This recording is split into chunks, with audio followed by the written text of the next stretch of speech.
Do you ever look back and think, what were we even thinking? The fashions, the fads, the things we used to call normal. It's hard to believe some of them were real. From smoking on airplanes to plastic-covered couches and shirts that changed color with your body heat. The past had its own kind of wild charm. So sit back, take a little trip through time, and see just how crazy and unforgettable some of those old trends really were. Hard to believe now, but there was a time when cigarette smoke filled every corner of life. People lit up in airplanes, offices, even hospitals. You could buy ashtrays for your car's dashboard, and no one thought twice about lighting a cigarette with kids in the back seat. In the 60s and 70s, ads even showed doctors recommending certain brands. It wasn't until the late 80s that smoking bans slowly started to change the air we breathed. Now this one was pure 1970s luxury.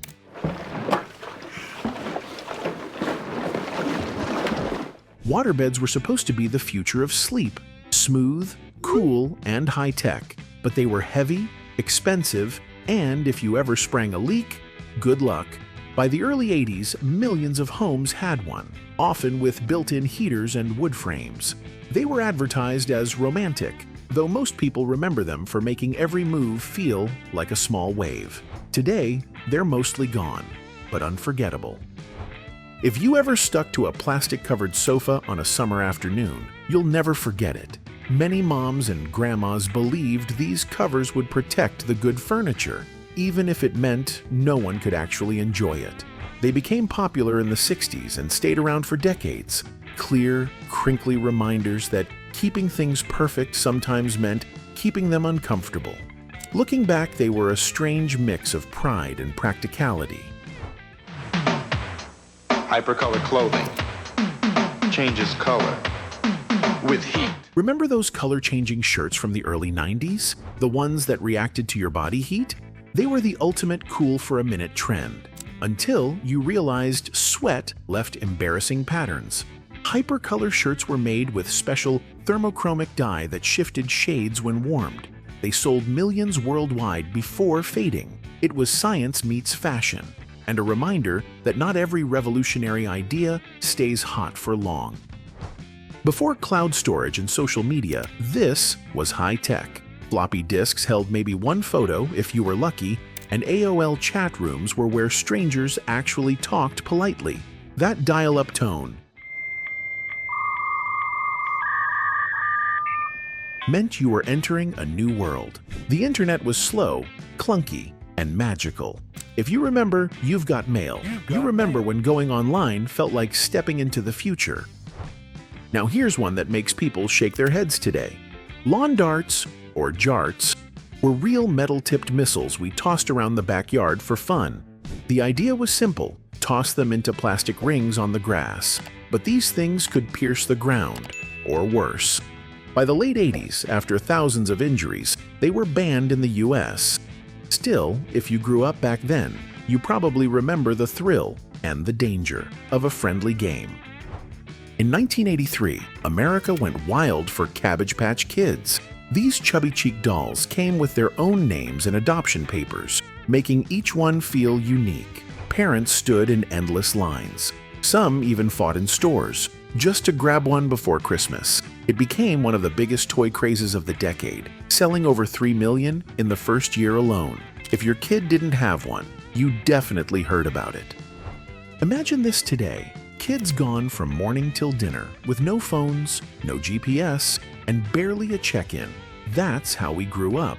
The rule was simple: be home when the streetlights come on. We rode bikes, played baseball in empty lots, and drank from garden hoses. Parents didn't panic, and we learned independence the old-fashioned way. It sounds reckless now, but it gave us a kind of freedom kids rarely know today. Back in the 70s and 80s, fur wasn't controversial. It was classy. From mink to fox to rabbit, real fur coats were a status symbol, worn proudly to dinner, church, or the grocery store. Celebrities posed in them, magazines advertised them, and no one thought twice. That changed in the late 80s, when animal rights protests began to reshape public opinion. What once meant elegance soon became a statement people avoided.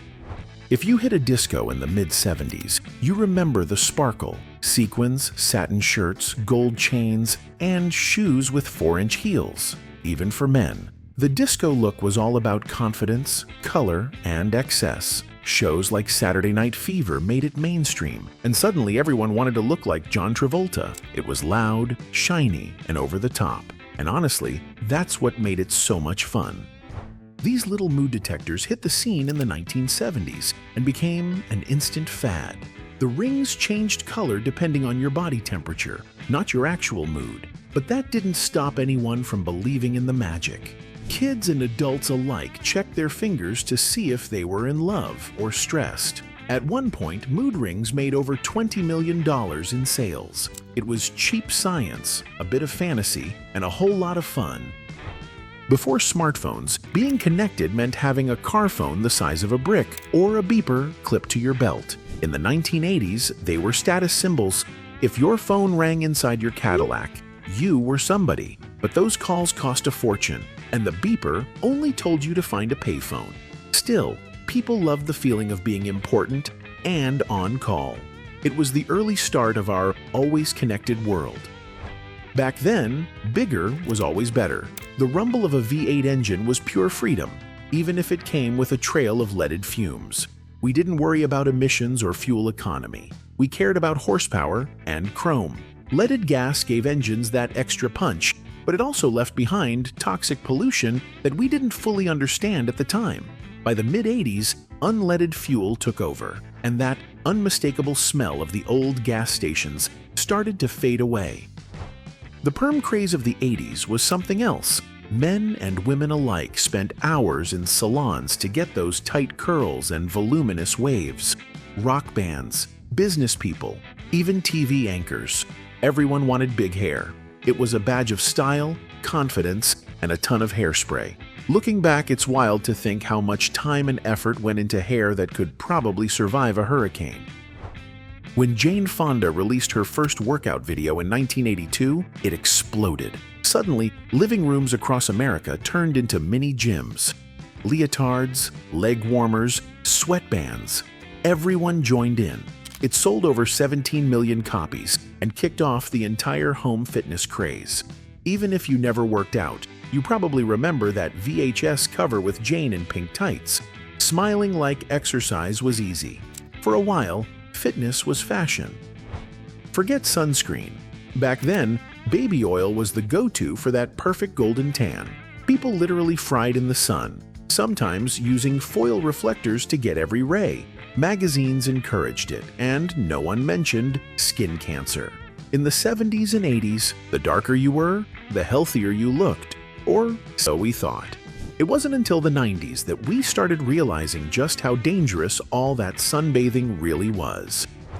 Of all the fads, this one might take the prize for strangest. In 1975, a clever marketer started selling ordinary rocks in boxes with breathing holes and a care manual, and people actually bought them.